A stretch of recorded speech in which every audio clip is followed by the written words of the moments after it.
Everyone, welcome back to my YouTube channel वांगशन in emotions. I hope आप सब अच्छे हो। अच्छे नहीं तो हो जाओ यार।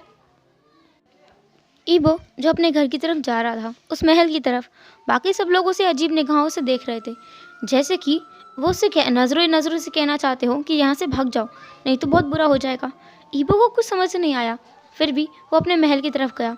महल का माहौल बहुत अलग था। उसका भाई तैयार खड़ा था सैनिकों के साथ में। ईबो एकदम से घबरा गया। उसने कहा, भाई। हाई क्वान जिसने ईबो की आवाज़ सुनी उसकी तरफ मुड़ा और कहा, ईबो तुम तैयार हो ना, हमें भी जाना होगा। ईबो जिसने कहा, पर भाई जाना कहाँ है, हम लोग कहाँ जा रहे हैं इतनी सेना लेकर। हाई क्वान ने कहा, हम लोग फीनिक्स किंगडम पर हमला करने जा रहे हैं। उनकी हिम्मत कैसे हुई हमारी महारानी को किडनैप करने की। उन्होंने उन्हें अगवा कर लिया है, तुम्हें पता है। उन्होंने मेरी माँ, हमारी छोटी माँ को, ईबो उन्हें किडनैप कर लिया है, उन्हें अगवा कर लिया है। हमें उनसे बदला लेना होगा, उन पर अब हमला करेंगे हम। ईबो जो शौक में आ गया, उसने कहा, पर भाई आपको किसने बताया कि उन्होंने ही हमारी माँ को अगवा किया है। हाई क्वान ने कहा, उनके अलावा और कोई कर ही क्या सकता है। तुम्हें पता है मैं कितने समय से माँ को संदेश भेजने की कोशिश कर रहा हूँ, पर उनका कोई जवाब नहीं आता है। मेरे सारे संदेश जैसे व्यर्थ जा रहे थे। और एक बार अब मैं फेरी रेलम गया। वहाँ जाकर मैंने देखा तो परियों के नगरों में कहीं माँ है ही नहीं, उनका नाम और निशान नहीं है। वहाँ पूछताछ करने पर पता चला कि माँ तो वहाँ गई ही नहीं, पहुँची ही नहीं। मुझे इतना गुस्सा आ रहा है। बीच रास्ते में ही उसने माँ को किडनैप कर लिया है, उसने माँ को अगवा कर लिया है। हमें उन पर हमला करना होगा। ईबो चलो, अब तुम बिल्कुल ठीक हो, हमें उन पर हमला करना है। ईबो जो समझ नहीं पा रहा था कि वो अपने भाई को कैसे रोके, उसने कहा, भाई मेरी बात सुनिए, आपको मेरी बात सुननी होगी। उसका भाई उसकी बात भी सुनने के मूड में नहीं था। उसने कहा, ईबो तुम कब से उस राजा का पक्ष लेने लगे, कब से? तुम तो उससे सख्त नफरत करते आए हो ना, अब अचानक से तुम्हें क्या हो गया? तुम भूल गए हो उसने हमारे माता पिता दोनों को मार दिया है।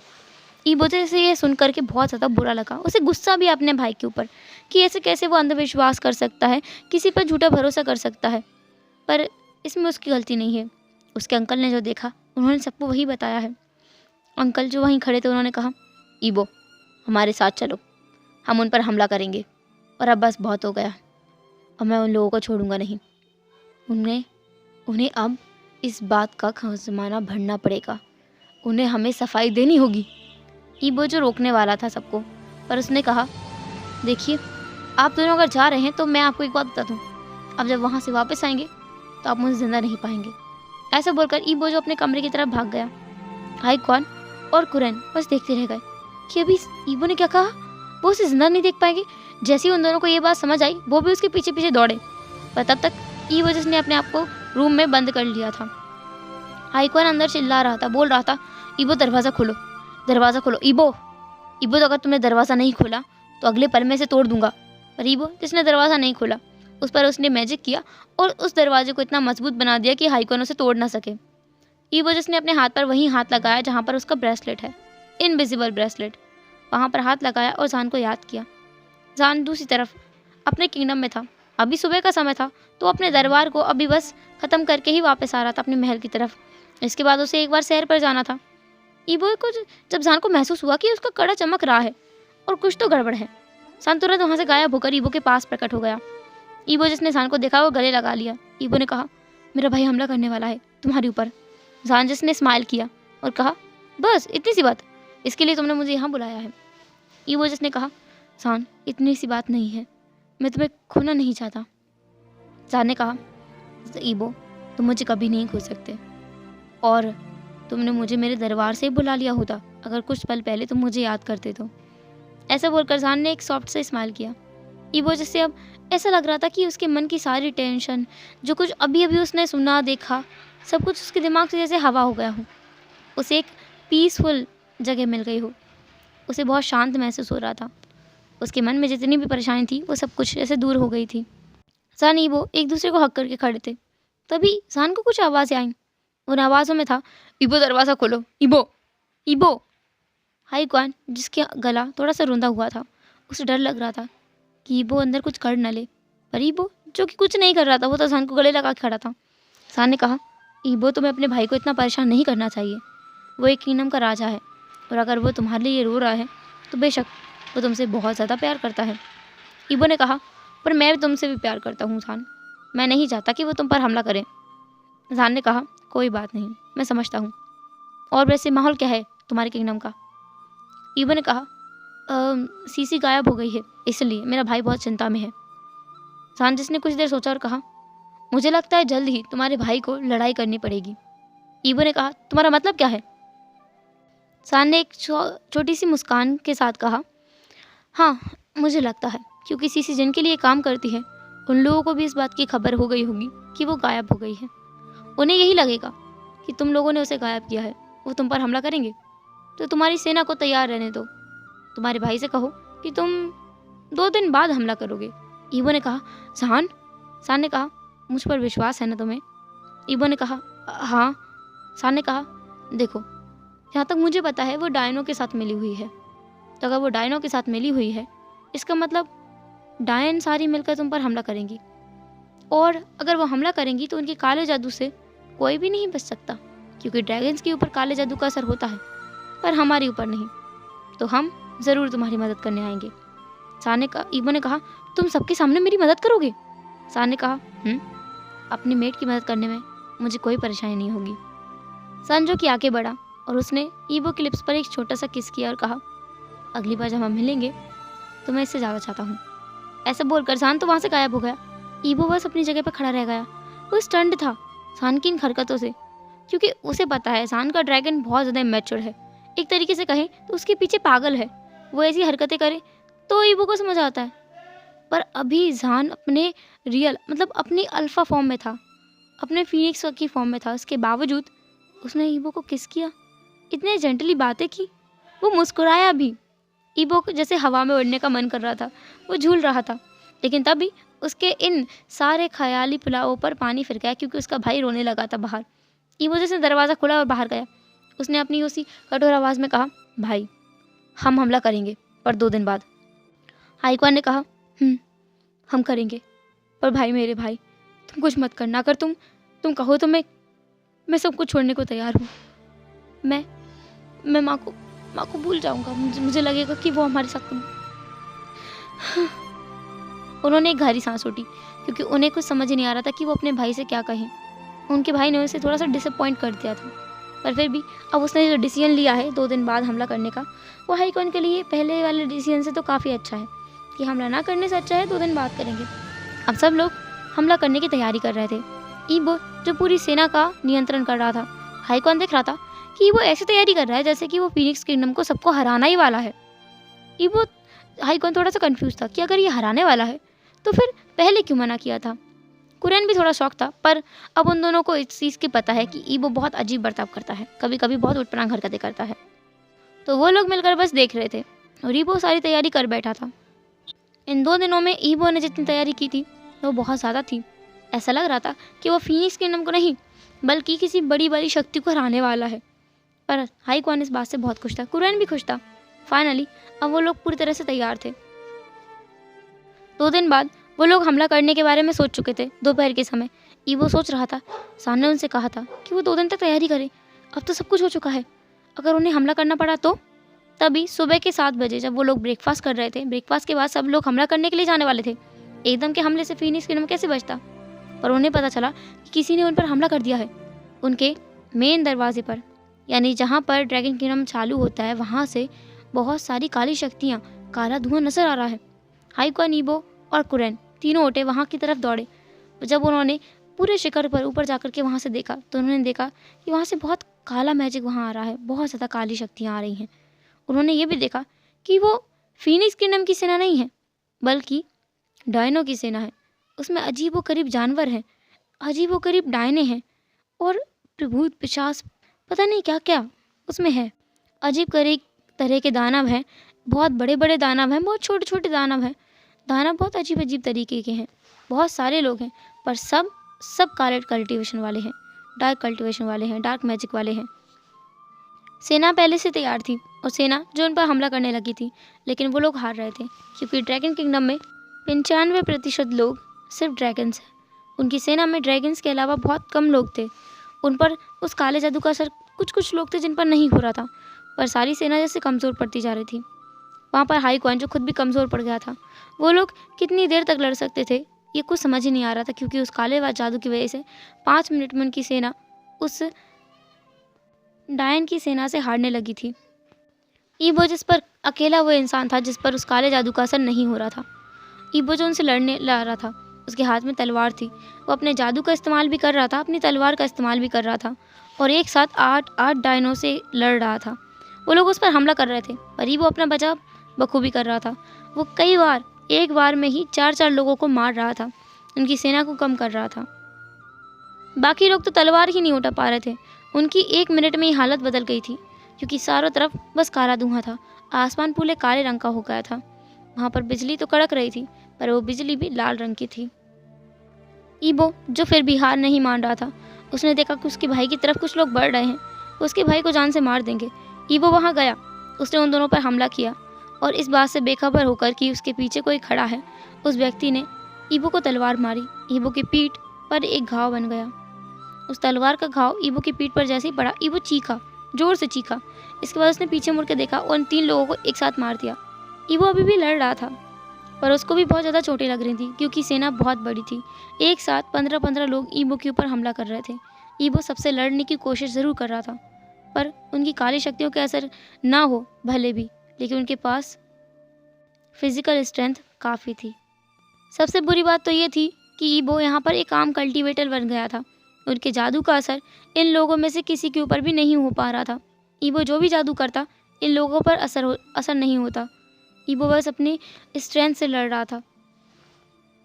ईबो लड़ ही रहा था, तभी एक अचानक से गूंज हुई। एक ऐसी गूंज जो लड़ाई में होती है युद्ध से पहले, जो उन लोगों की असल लड़ाई में नहीं हुई थी लेकिन अब हो रही थी। उस गुंजन ने सबका फोकस अपनी तरफ खींच लिया। वहाँ से एक गोल्डन फिनिक्स उड़ता हुआ आ रहा था। वो साइज में इतना ज़्यादा बड़ा था, बहुत बड़ा था। ऊपर से वो दिखने में इतना ज़्यादा खूबसूरत था, पर इस फिनिक्स की प्रेजेंस उन डायनों के लिए बिल्कुल सही नहीं थी। वो लोग एक पल के लिए घबरा गए, फिर बाद में मुस्कुराने लगे। एक डायन ने अपनी गंभीर आवाज़ में कहा, मुझे लगता है वो हमारी मदद करने आ रहा है, क्योंकि वो भी तो इन लोगों से नफरत करता है ना। उसकी हंसी उस मैदान में गूंजने लगी। दूसरी डायन ने कहा, मुझे लगता है वो सच में हमारी मदद करने आ रहा है। वो इन लोगों से दिल से नफरत करता है।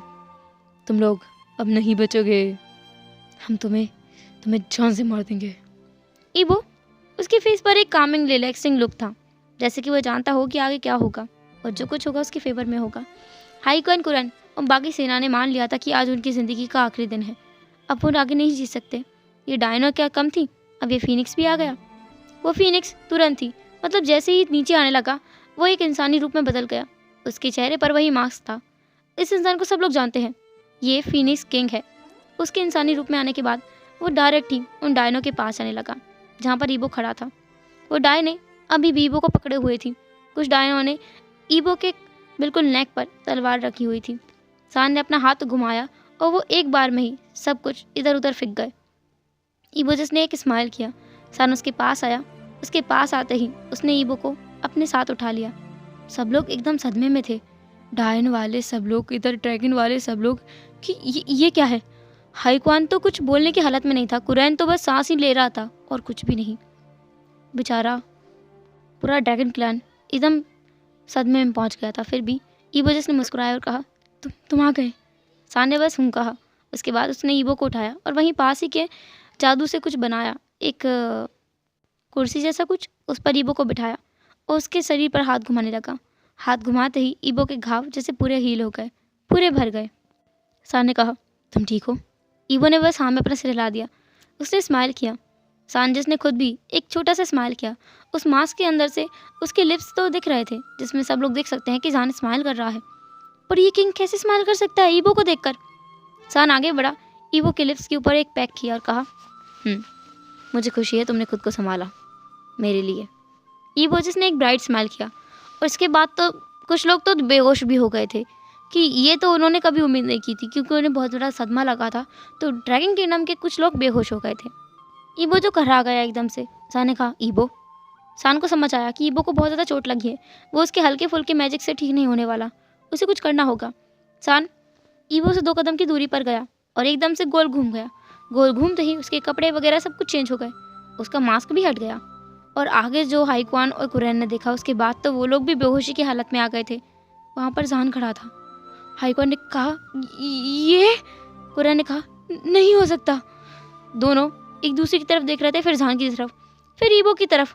वो दोनों एक दूसरे को देख करके जैसे बोल रहे थे कि ये इम्पॉसिबल है, ये हो ही नहीं सकता। जिस व्यक्ति के साथ में वो दोनों इतने टाइम से रह रहे थे, वो फीनिक्स किंग था, जो इतना चुलबुला। नहीं नहीं, हो ही नहीं सकता। जान कैसे किंग हो सकता है? जान तो कितना नटखट, कितना नॉटी, कितना बदमाश है, वो कैसे किंग हो सकता है? वो हो ही नहीं सकता। जान ईबो के पास आया, फिर उसके हाथों पे हाथ फेरने लगा, उसके चेस्ट पर, उसके शोल्डर पर, उसके बैक पर, और उसके घाव जैसे भरने लगे। ईबो ने कहा, आई लव यू जान। जान ने भी कहा, मैं भी। अब इस आई लव यू वर्ड का मतलब वहाँ पर बहुत लोगों को समझ नहीं आया, या कहो किसी को भी पहले नहीं पड़ा। डायन ने तो जैसे कतर काँप रही थी कि ईबो की वो इतनी केयर कर रहा है, उन्होंने तो ईबो को चोट भी पहुंचाई है। जान पीछे नहीं मुड़ा, लेकिन वहाँ पर बहुत सारी सेना आ गई जो कि जान की ही थी। वहाँ पर फीनिक्स ही फीनिक्स थे। उन्होंने चारों तरफ से उन डायनों को घेर लिया था। डायन सारी की सारी उस बीच के घेरे में खड़ी हुई थी। वहाँ पर राक्षस वगैरह सब लोग वहीं खड़े थे, और बाकी की सेना ने उन्हें चारों तरफ से घेर लिया था। जान ईबो के पास आया और कहा, ईबो, क्या तुम इनको मरते हुए देखना चाहोगे? ईबो ने कहा, पर जान तुम कैसे मार सकते हो इन्हें? तुम तो। जान ने कहा, ईबो, मैं मार सकता हूँ। जान जो सोच रहा था कि ये बात सच है कि इन डायनों को फीनिक्स नहीं मार सकता, लेकिन इन्हें बंदी बना सकता है, क्योंकि इन्हें एक बार और बंदी बनाया गया था। उससे पहले उसके पिता ने, उसके पिता से पहले उसके पूर्वजों ने इन्हें बंदी बनाया था। पर ये छूटे कैसे, ये तो उसे नहीं पता। फिर भी अब वो एक फीनिक्स के साथ साथ एक ड्रैगन भी है, तो दोनों पावर्स के साथ में वो इन्हें मार सकता है। फीनिक्स होने की वजह से इनकी शक्तियाँ उस पर काबू नहीं करेंगी, और ड्रैगन होने की वजह से वो इन लोगों को मार देगा। उसके पास तो फेरीज की पावर भी है, जो कि उसे मिली है एक तोहफे के तौर पर, इसलिए वो इन सब को मार सकता है। वो धीरे से वहाँ जाने लगा। ईबो भी इसके साथ में गया। वो दोनों वहाँ खड़े थे। सांजस ने कहा, तुम्हारे साथ क्या किया जाए? सांज अपने नाखूनों को देख रहा था और बोल रहा था, तुम्हें छोड़ दिया जाए या मार दिया जाए? उनमें से जो बड़ी डायन थी उसने कहा, तुम हमारे साथ ऐसा नहीं कर सकते। तुमने अगर हमें मारा तो तुम खुद भी जल जाओगे, राख हो जाओगे, तुम बचोगे नहीं। सांजस ने हंसा, एक ईविल स्माइल किया और कहा, अच्छा ऐसी बात है। जान जिसने अपने हाथ को थोड़ा सा काट लिया अपने नाखून से, और फिर उसने ईबो के हाथ को काटा, उन दोनों के खून को मिला दिया और आसमान की तरफ इशारा किया। उसने कुछ मंत्र बोले। उसके बाद उस घेरे में, उस गोल घेरे में जिसमें वो सारे राक्षस डायन 50 खड़े थे, वहाँ पर बारिश होने लगी, लाल रंग की बारिश। इस बारिश से वो लोग जलने लगे। वो लोग बाहर भी नहीं जा पा रहे थे उन सैनिकों की वजह से। उन्होंने जो बैरियर बनाया था उसके अंदर वो कैद हो गए थे। उस बारिश की वजह से वो लोग जल रहे थे, जल करके राख बन गए। इसके बाद काले धुआं से वो लोग सब इकट्ठे होकर के आसमान की तरफ उड़ गए। ईबो ने सब कुछ देखा कि ये सारी लड़ाई कितने जल्दी ख़त्म हो गई, कितने जल्दी। पर अब बारी थी ये एक्सप्लेन करने की, जान और ईबो हैं क्या वो मैरिड हैं, ये सब कुछ। क्योंकि लड़ाई तो ख़त्म हो गई है, लेकिन बाकी लोगों ने देख रहे हैं। वहाँ पर चैंग आया। चैंग ने कहा, तुम ठीक तो हो ना ईबो? ईबो ने कहा, हाँ मैं ठीक हूँ। बाकी सब लोग, मतलब ड्रैगन किंगडम वाले, तो बस देख रहे थे कि ये सब हो क्या रहा है। क्या ईबो को सब लोग यहाँ जानते हैं? सारे सैनिक जो कि घुटनों के बल बैठ गए थे, ईबो को बो किया, सान को भी किया। चैंग ने कहा, तो महाराज, क्या आप कुछ और आदेश देना चाहेंगे? उसने सान की तरफ देखते हुए ऐसे कहा। सान ने कहा, क्यों ना तुम महाराज के मेड से पूछ लो कि क्या वो कोई आदेश देना चाहते हैं। ईबो जिसने सान की तरफ देखकर कहा, जान। सान ने कहा, क्या हुआ, नहीं देना? ऐसा बोलकर सान जो हंस रहा था, क्योंकि वो ईबो को टीज कर रहा था। लेकिन ये बात तो ईबो देख पा रहा था कि उसके भाई और अंकल तो मरने वाली हालत में आ गए हैं। ईबो वहाँ भागा। उसने कहा, अंकल, भाई, आप दोनों ठीक तो है ना? शिफू। वो रानकुरैन के पास गया। कुरैन ने कहा, ईबो, ये उसकी सांसें भारी भारी हो गई थी। ऐसा लग रहा था कि वो बेहोश हो गया है। और सच में कुछ देर बाद उसकी आंखें बंद हो गई और वो वहीं पर बेहोश हो गया, क्योंकि इतना सदमा इस उम्र में वो झेल नहीं पाया। हाईक्वाइन खुद भी ईबो को एकटक देख रहा था। उसकी सांसें अटक गई थी। उसके दिल पर वो हाथ रख के बैठा हुआ था। उसे इतना बड़ा झटका जो लगा था, क्योंकि जान उसका दुश्मन के साथ ईबो की शादी। ईबो का मेड जान है। जान एक ड्रैगन भी है। जान यहाँ उनकी मदद करने आया है। ईबो उससे प्यार भी करता है। ये सब कुछ उसकी समझ से बाहर था। कुछ ही देर में ईबो ने देखा हाई क्वान भी उसकी हाथों में बेहोश हो गया है। सान ने कहा, ये लोग इतने कम कमज़ोर दिल के हैं कि इतने जल्दी बेहोश हो गए। इन्हें बस इतना ही तो पता चला है कि मैं किंग हूँ। सान जो अपनी ड्रैगन वाली फॉर्म में था ना, तो वो बस ऐसे ही कैजुअली बोल रहा था। आधे से ज़्यादा लोग तो बस उसे देख रहे थे। उन लोगों को भी जैसे झटका लगा था, पर कोई मरा नहीं था। इस बात का शुक्र माने। हेलो एवरीवन, तो कैसा रहा आज का पार्ट? जो भी हो जैसा भी हो कमेंट ज़रूर करना। एंड अब देखेंगे हम हाई क्वान का रिएक्शन कि ये जान लेने के बाद कि सान एक्चुअल में क्या है, वो क्या करता है। और कुरैन अब क्या करेगा वो, क्योंकि कुरैन को तो सान ने बहुत परेशान किया था। तो बाकी सब हम देखेंगे नेक्स्ट एपिसोड में। तब तक के लिए tata, take care, bye bye, अपना ख्याल रखना।